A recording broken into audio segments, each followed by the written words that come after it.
Bismillahirrahmanirrahim. Alhamdulillahi hamdan katsiran mutawatiran kama yuhibbu wa kama yarda.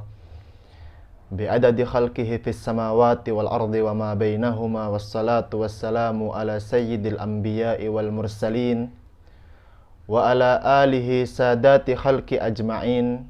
Salatan katsiratan da'ima takunu lahum ridha.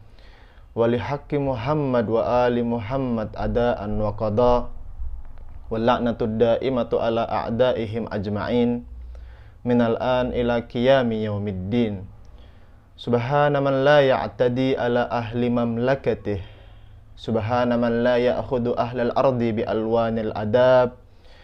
Subhanar raufur rahim. Allahumma ij'al fi qalbi nuran wa basaran wa fahman wa ilman innaka ala kulli syai'in qadir. Wa salli ya rabbi ala Muhammadin wa alihi at-tayyibin at-tahirin. Allahumma salli ala Muhammad wa ali Muhammad. Pemirsa Al-Qurba TV yang dirahmati oleh Allah Subhanahu wa taala dan tengah menyaksikan jamuan Ramadan. Assalamualaikum warahmatullahi wabarakatuh. Sepanjang perjalanan dari kehidupan yang kita miliki, sudah banyak sekali tentunya aktivitas dan kegiatan yang kita lakukan. Dan seiring berjalannya waktu, kita semua menyadari bahwa mengelola waktu untuk melakukan aktivitas yang memiliki nilai dalam kehidupan adalah sesuatu yang dianggap penting oleh semua.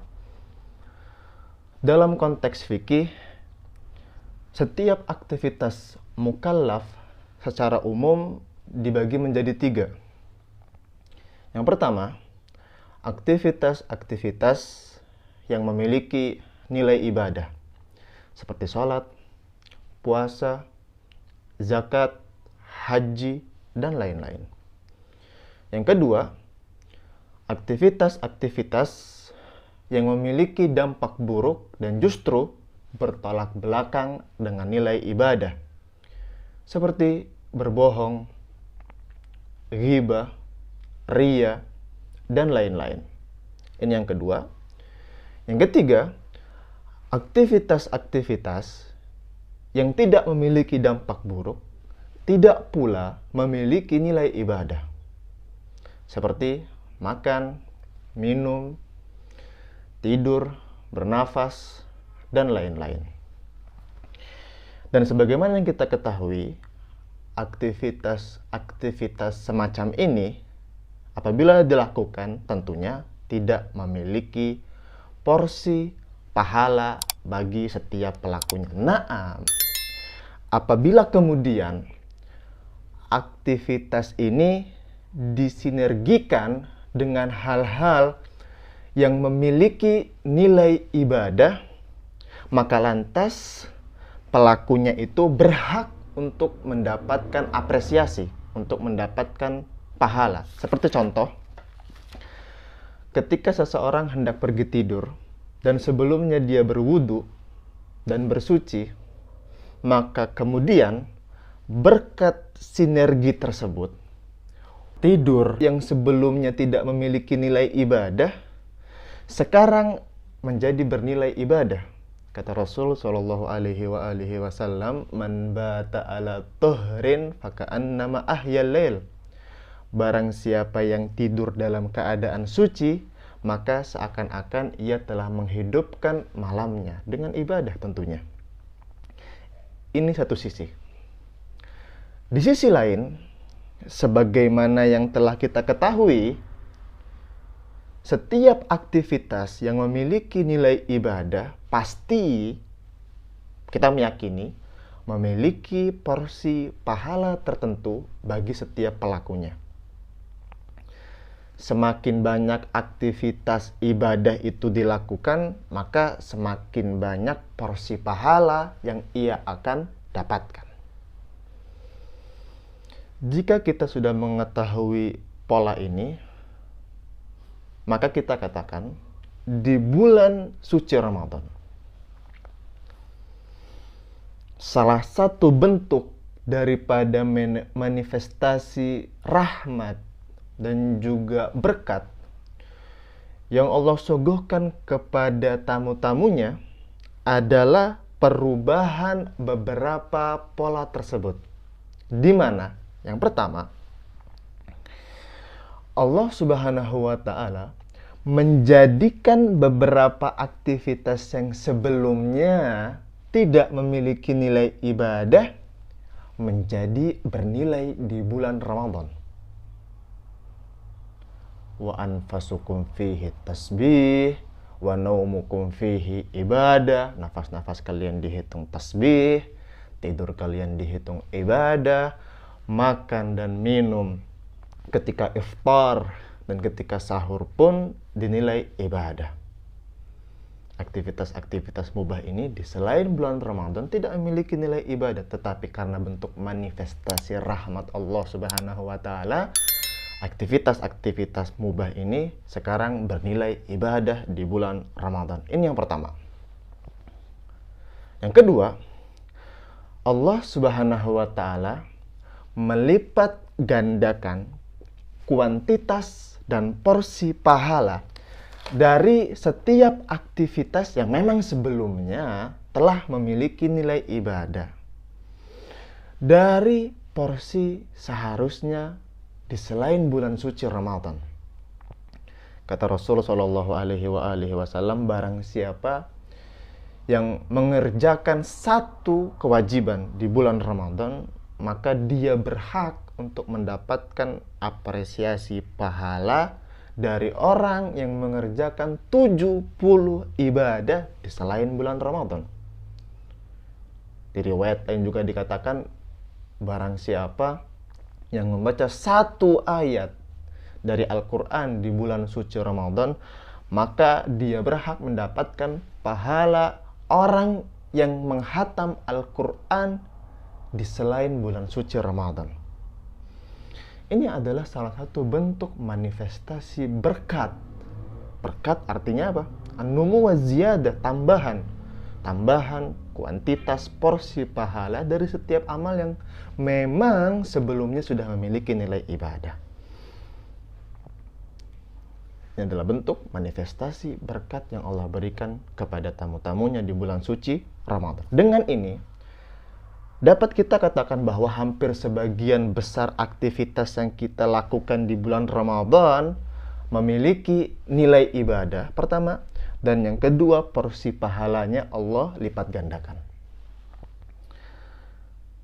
Apabila kita telah mengetahui perbedaan pola ini, pertanyaannya adalah, apakah dengan tetap memberikan fokus dan perhatian kita pada sinergisasi suatu aktivitas agar memiliki nilai ibadah dan memperbanyak kuantitas aktivitas ibadah agar lebih banyak meraih pahala menjadi tepat di bulan Ramadan atau tidak? Jawabannya tentu kurang tepat. Kenapa demikian? Karena yang pertama, sebenarnya kita tidak perlu terlalu fokus untuk mensinergikan berbagai aktivitas mubah dengan hal-hal yang memiliki nilai ibadah. Kenapa? Karena kita katakan sebelumnya, karena Allah di bulan suci ini sebagai bentuk manifestasi daripada rahmatnya menjadikan beberapa aktivitas umum yang sering kita lakukan memiliki nilai ibadah di bulan Ramadan. Ini yang pertama. Yang kedua, juga tidak tepat apabila kita hanya fokus memperbanyak kuantitas ibadah dengan tujuan banyak memperoleh porsi dari pahala aktivitas tersebut. Kenapa? Karena dengan bentuk manifestasi berkatnya di bulan suci Ramadan, Allah melipat gandakan porsi pahala dari setiap aktivitas ibadah kita berkali-kali lipat. Yang satu ayatnya sama seperti menghatam Al-Quran, yang satu kewajibannya sama dengan 70 kewajiban, dan lain-lain. Maka singkat kata, pemirsa-pemirsa Al-Qurbat TV yang dirahmati oleh Allah Subhanahu wa taala yang tengah menyaksikan kajian ini, yang perlu menjadi fokus di bulan Ramadan adalah menahan diri kita dari aktivitas-aktivitas yang kedua, yang Al-Fakir tadi bagi di pertama. Apa itu? Yaitu menahan diri dari aktivitas-aktivitas yang memiliki dampak buruk dan bertolak belakang dengan nilai ibadah. Dengannya, kenapa? Dengannya,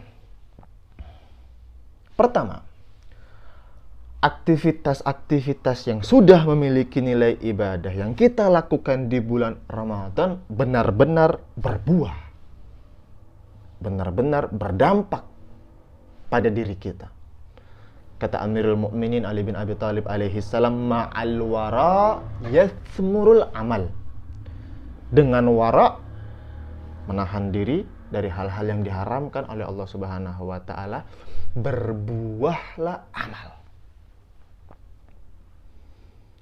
Maka tidak ada kebaikan, itu pun kata Amirul Mukminin, pada sebuah ibadah yang tidak memiliki wara di dalamnya. Ini yang pertama. Dengan meninggalkan jenis aktivitas yang kedua, maka aktivitas yang pertama berbuah nilai ibadahnya. Yang kedua, aktivitas-aktivitas yang mubah di selain bulan Ramadan dan sekarang memiliki nilai ibadah, tetap memiliki nilai ibadah tersebut. Karena Nabi Shallallahu Alaihi Wasallam bersabda, as-shaimu fi ibadah, wa in kana naiman ala firashihi, ma lam yagtab musliman. Seorang yang berpuasa itu tetap dalam keadaan ibadah meskipun ia tertidur di atas kasurnya selama ia tidak menggibah seorang muslim, kata Nabi. Jadi agar tetap suatu aktivitas mubah yang sebelumnya tidak memiliki nilai ibadah dan Allah jadikan memiliki nilai ibadah di bulan suci Ramadan, agar tetap memiliki nilai adalah dengan meninggalkan jenis aktivitas yang kedua. Oleh karenanya, sebaik-baik ibadah yang diriwayatkan oleh Amirul Mukminin tentang khutbah Nabi Shallallahu Alaihi Wasallam dalam menyambut bulan suci Ramadan adalah wara dari hal-hal yang diharamkan oleh Allah Subhanahu Wa Taala. Inilah sebenarnya yang perlu menjadi fokus kita di bulan suci Ramadan. Dengannya amal sedikit apapun menjadi berbuah, menjadi bermanfaat, menjadi berdampak baik dalam diri kita.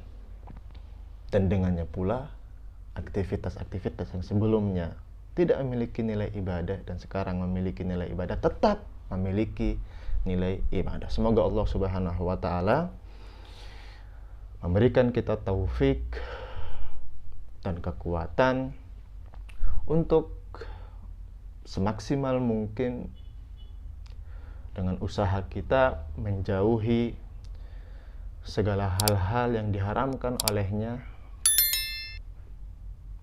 baik dari pandangan kita, pendengaran kita, ucapan kita, dan lain-lain.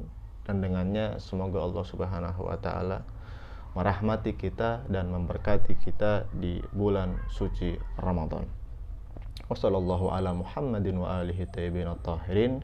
Walhamdulillahirabbil alamin. Wassalamualaikum warahmatullahi wabarakatuh.